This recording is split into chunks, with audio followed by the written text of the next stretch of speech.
عدد ما خلقه ورضا نفسه وزینة عرشه مداد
رفعت و بلندی عطا فرمائی اور منتخب فرمایا۔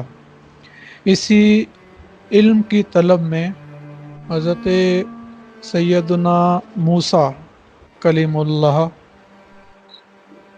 اور حضرت سیدنا یوشع بن نون نے پختہ عزم کر کے سفر اختیار فرمایا، یہاں تک کہ سفر میں مشقت بھی اٹھائی۔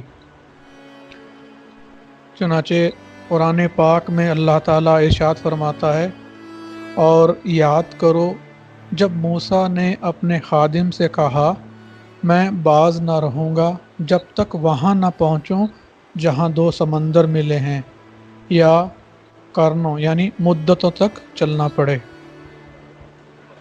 اسی علم کے سبب اللہ نے حضرت سیدنا آدم علیہ السلام کو تمام انسانوں کا باپ بنایا اور فرشتوں کو حکم دیا کہ آپ کو سجدہ کریں، تو سب نے سجدہ کیا مگر ابلیس، کہ شیطان نے سجدہ کرنے سے انکار کر دیا اور لعنت کا مستحق ہوا۔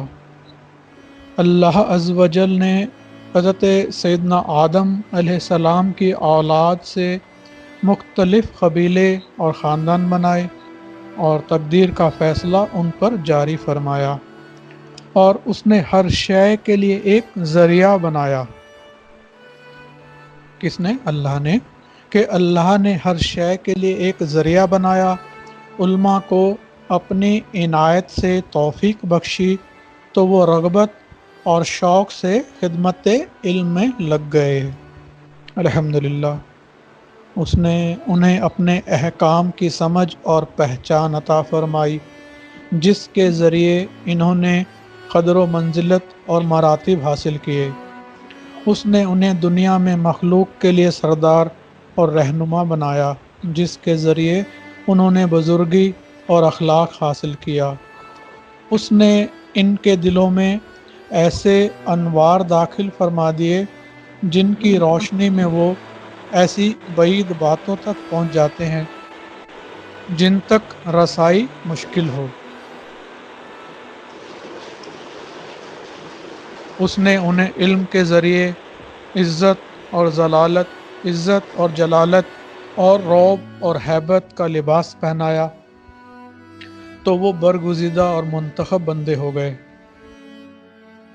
اس نے انہیں اپنے احکام کی حلاوت عطا فرما دی، لہذا انہیں طلب علم کے سفر میں کوئی تھکان نہ ہوئی، اور جب وہ قیامت کے دن گروہ در گروہ حاضر ہوں گے تو اللہ عز و جل انہیں کرامت کے تاج پہنائے گا، اور ان کے لیے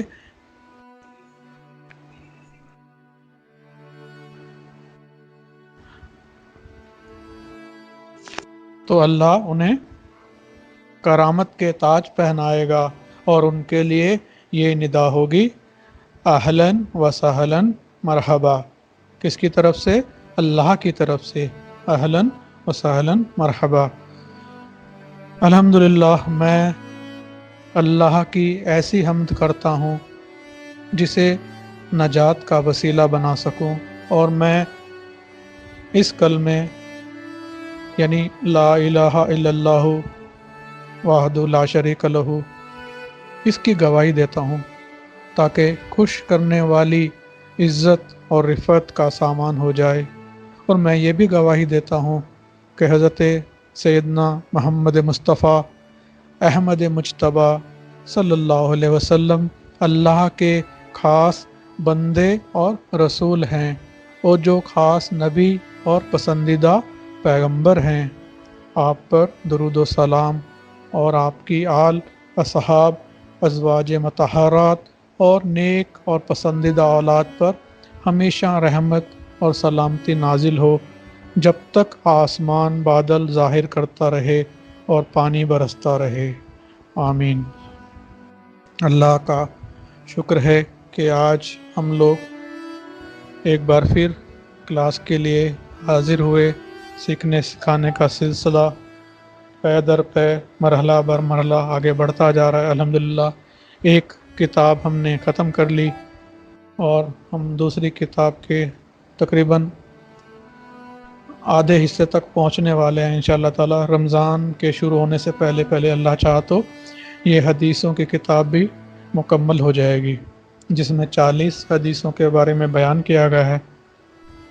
اللہ اگر ہم پر کرم فرمائے، جیسا کہ خطبہ مسنونہ میں میں نے ابھی بیان کیا کہ ہر نبی، پیغمبر، خاص بندے کا جو مرتبہ بلند ہوا، اس کی وجہ علم ہی تھی۔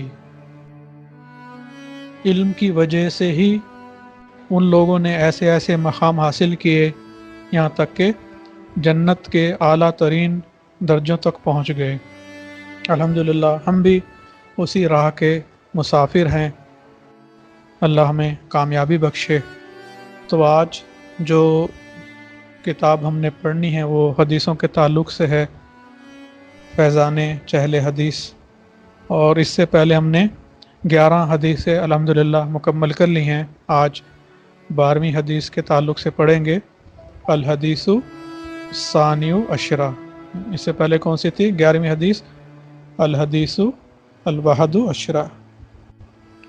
اب یہاں پہ ایک گنتی بھی آپ لوگ یاد رکھتے جانا، واپس ریپیٹ ہوتے جائے گی، جیسے واحد عشرہ 11 ہو جائے گا، ثانی عشرہ 12 ہو جائے گا، ثلاثہ عشرہ 13 ہو جائے گا، ربع عشرہ 14 ہو جائے گا۔ ایسے یہ گنتی کو بھی یاد رکھیے آپ لوگ، انشاءاللہ ایگزام میں ہوا تو یہ سوال بھی ہو سکتا ہے کہ اس نمبر کو کیا کہتے ہیں، 40 تک ہی۔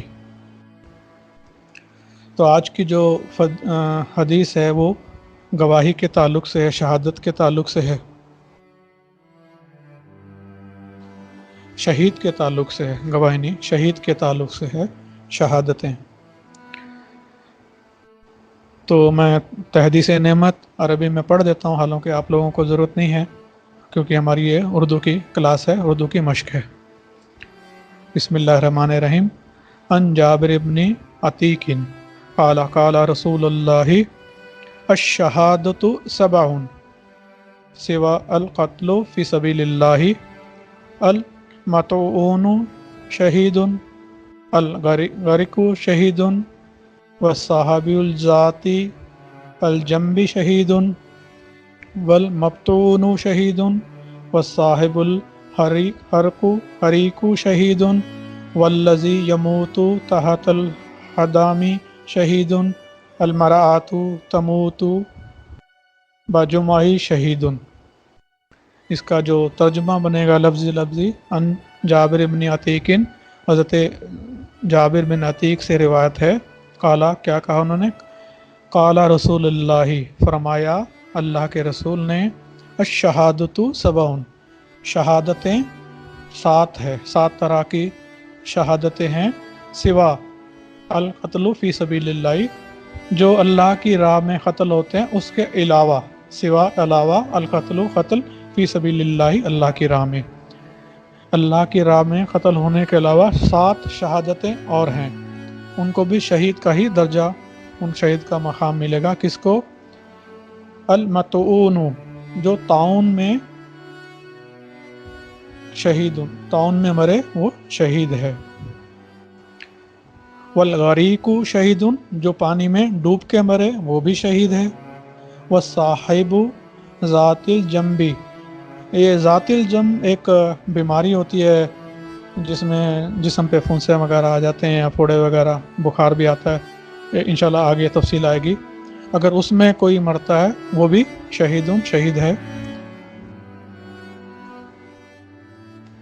والمبتون شہید کوئی پیٹ کی بیماری سے مرے وہ بھی شہید ہے، والصاحب الحریق شہید آگ میں جل کے مرے وہ بھی شہید ہے، والذی یموت تحت الحدم یعنی جو کوئی کسی چیز کے دبنے سے مرتا ہے وہ بھی شہید ہے، جیسے کسی گھر کے گرنے سے یا عمارت کے گرنے سے وہ بھی شہید ہے، المرأۃ تموت بجمع یعنی جو عورت ولادت کے ٹائم یا اولاد جب بچہ جنتی ہے اس وقت اگر موت ہو جائے تو وہ بھی شہید ہے۔ تو یہ تو لفظ بہ لفظ ترجمہ تھا، اس کا با محاورہ ترجمہ جو بنے گا، پوری حدیث یہ بنتی ہے کہ حضرت جابر بن عتیق رضی اللہ تعالی عنہ سے روایت ہے، فرماتے ہیں اللہ کے رسول صلی اللہ علیہ وسلم نے فرمایا اللہ کی راہ میں قتل کے علاوہ 7 شہادتیں اور ہیں۔ کون کون سی؟ جو طاعون میں مرے شہید ہے، جو ڈوب کر مرے شہید ہے، جو ذات الجم میں مرے شہید ہے، جو پیٹ کی بیماری میں مرے شہید ہے، اور آگ میں جل جائے تو وہ بھی شہید ہے، جو عمارت کے نیچے دب جائے مر جائے وہ بھی شہید ہے، اور جو عورت ولادت میں مرے شہید ہے۔ یہ 7 طرح کے لوگ اگر کسی موت کی طرف جاتے ہیں، تقدیر الہی کی طرف جاتے ہیں، تو انشاءاللہ ان کا مقام بھی شہیدوں کے ساتھ ہوگا۔ وضاحت، یہاں شہادت سے شہادت حکمی مراد ہے کہ اس میں شہادت کا ثواب تو ملتا ہے مگر شہید کے شرعی احکام جاری نہیں ہوتے۔ ذات الجم اس بیماری، یہ بولے ہاں جو میں نے آپ کو بتایا تھا بیماری کے تعلق سے، وہ ہے کہ ذات الجم اس بیماری کو کہتے ہیں جس میں پسلیوں پر پھنسیاں نمودار ہوتی ہیں، پسلیوں میں درد اور بخار ہوتا ہے، اکثر کھانسی بھی اٹھتی ہے۔ ولادت میں مر جانے والی عورت سے مراد وہ عورت ہے جو حاملہ فوت ہو جائے، یا بچے کی پیدائش کے وقت، یا ولادت کے بعد 40 دن کے اندر فوت ہو۔ بعض علماء نے فرمایا کہ اس سے مراد کنواری عورت ہے جو بغیر شادی کے فوت ہو جائے، لیکن اکثر جو فتویٰ ہے وہ اوپر جو ذکر کیا گیا ہے کہ بچے کی پیدائش کی وجہ سے جو عورت فوت ہو جائے تو اس کا شمار شہیدوں میں ہوگا، چاہے حمل کے دوران ہو یا بچے کی پیدائش کے دوران ہو یا بچہ پیدا ہونے کے 40 دن کے اندر۔ صدر الشریعہ بطریقہ مفتی محمد امجد علی اعظمی فرماتے ہیں کہ یہ 7 بھی زائد ہیں، جن میں سے بعض یہ ہیں، یعنی جو حکم کے حساب سے شہادت حکمی مراد ہے، اس میں مفتی محمد امجد علی اعظمی جو ہے ان کا قول ہے کہ یہ لوگ بھی شہیدوں میں شمار ہوں گے۔ کون کون سے؟ اگر کوئی شخص بخار میں مر جائے، کسی کو بخار آ گیا اور وہ بخار میں ہی فوت ہو جائے تو اس کا ذکر بھی شہیدوں میں شامل ہوگا۔ مال یا جان یا اہل یا کسی حق کے بچانے میں قتل کیا گیا، جو اوپر ہم نے فی سبیل اللہ کہا ہے، تو اس کی تفسیر ہی ہے اصل میں یہ کہ اللہ کی راہ میں مارا، تو اگر کسی کے مال کو بچانے میں یا کسی کے حق کو یا جان کو یا اہل کو بچانے میں قتل کیا گیا تو اس کا شمار بھی شہیدوں میں ہوگا۔ کسی درندے نے پھاڑ کھایا، کسی موذی جانور کے کاٹنے سے مرا، علم دین کی طلب میں مرا۔ یہ دیکھیں ہمارے لیے کام کی چیز ہے، علم دین کی طلب میں مرا، دین کے علم کو سیکھنے کے لیے جدوجہد کر رہے تھے، کوشش کر رہے تھے، اسی کوشش میں ہے، اگر کسی کا انتقال ہوگا تو انشاءاللہ اس کا درجہ بھی شہیدوں میں شمار ہوگا۔ جو با طہارت سویا اور مر گیا، اکثر حدیثوں میں پڑھتے ہیں ہم لوگ کہ باوضو سوئیے، تو اگر کوئی شخص طہارت کے ساتھ سویا اور مر گیا تو انشاءاللہ وہ بھی شہیدوں میں شمار ہوگا۔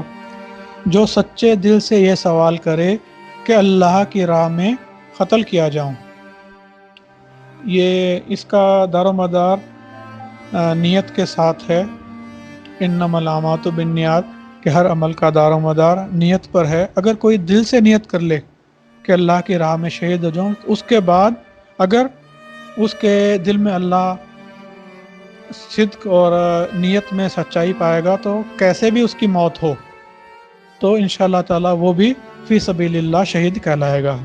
سچے دل سے ہونے چاہیے، خالی اگر ضرورت پڑے تو اس کو پیچھے نہیں ہٹنا، خالی سوچ لینے سے کچھ نہیں ہوگا۔ نیت میں اگر پختگی ہے، سچائی ہے، ذہن میں ہمیشہ یہ سوچے کہ مجھے اللہ کی راہ میں موت آئے تو انشاءاللہ اگر وہ کسی بھی وجہ سے مرے تو بھی اس کا شمار شہیدوں میں ہوگا۔ اور سب سے آخری چیز جو بہت ہی آسان لیکن فائدے کے حساب سے بہت ہی ممتاز ہے کہ جو نبی پاک صلی اللہ علیہ وسلم پر 100 بار درود شریف پڑھے، یعنی ہر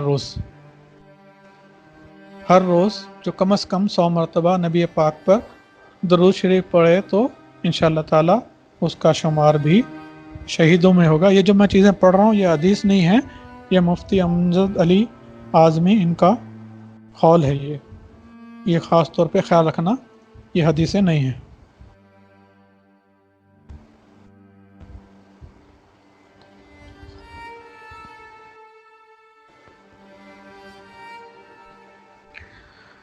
یہ جو آخری چیز آئی ہے کہ جو نبی پاک پر 100 مرتبہ ہر روز درود پڑھ کے سوئے، اس میں میں انشاءاللہ کبھی وقت ملا تو پورا تفصیل سے بتاؤں گا۔ ایک واقعہ بھی ہے کہ حج میں ایک نوجوان تھا،